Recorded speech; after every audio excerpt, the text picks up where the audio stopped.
Senator Hawley.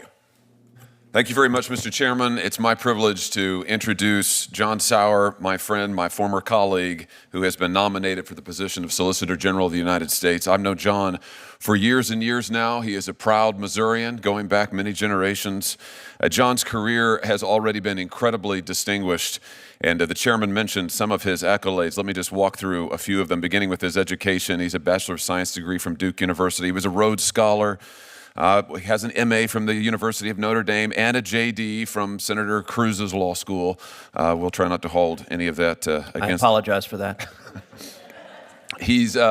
After graduating and completing his education, he clerked for Judge Michael Ludick of the Fourth Circuit, and then for, as the chairman mentioned, for the great Antonin Scalia, who I continue to believe is the most influential Associate Justice of the Supreme Court of the 20th century. And he served there with distinction. John then came back to his native St. Louis and was for 5 years a federal prosecutor, where he prosecuted violent crimes, white-collar crimes, and more. And then he briefly, in between that and joining the Missouri Attorney General's office, he founded a small litigation firm where he represented all manner of clients. And then our paths really began to intersect in 2017. I was elected Attorney General of the state of Missouri, and the Missouri Attorney General's office at that time did not have an office of the Solicitor General. And I thought it was important to create one given the volume of appellate cases that we were facing. And I couldn't think of anybody better of all the attorneys that I'd had the privilege of working with than John. So I remember I went to John, and this may say something about my recruiting habits.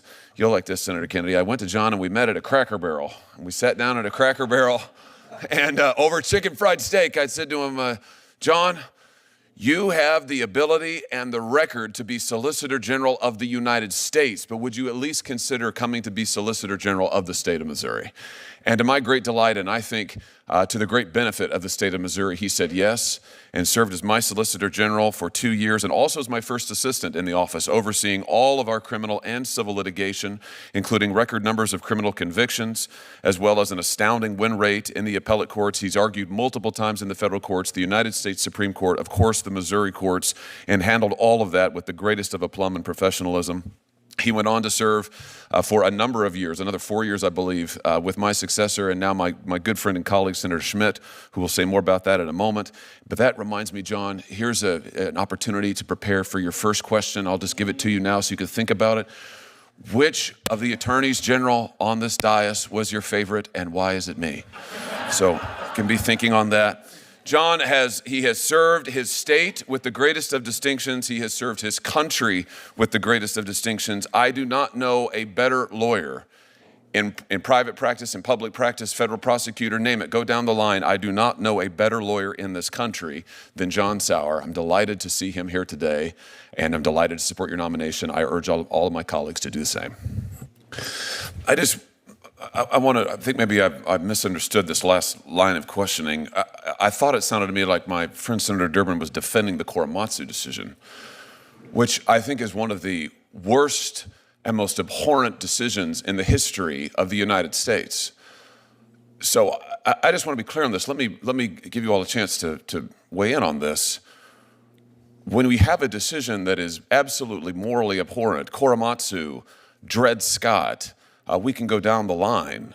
Should officials who disagree with a morally abhorrent decision just blindly follow it, or do they register their disagreements? I suppose if they have to, they resign and protest. I mean, there's a system for this. There's a pattern for this. But is the United States of America better off if our public officials, in the face of grievous moral wrong, say and do nothing? Mr. Sauer? I strongly agree, Senator Hawley, with your reaction to that. And the only point I was trying to make in my exchange with the ranking member was it's hard to make a very blanket, sweeping statement about something without being presented with the facts and the law that apply to that particular scenario. So those historical examples, I think, are designed to illustrate the difficulty of doing that. Mr. Wright, do you want to add anything? Yeah, thank you for your background and also for teeing up that question. I stand by my earlier comments, which is to say that there is no hard and fast rule about whether in every instance a public official is bound by a court decision. There are some instances in which he or she may lawfully be bound and other instances in which he or she may not lawfully be bound.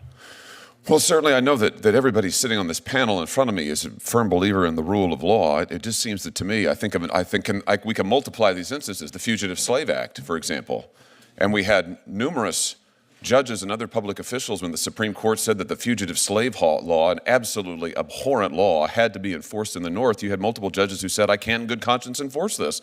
Many of them then resigned.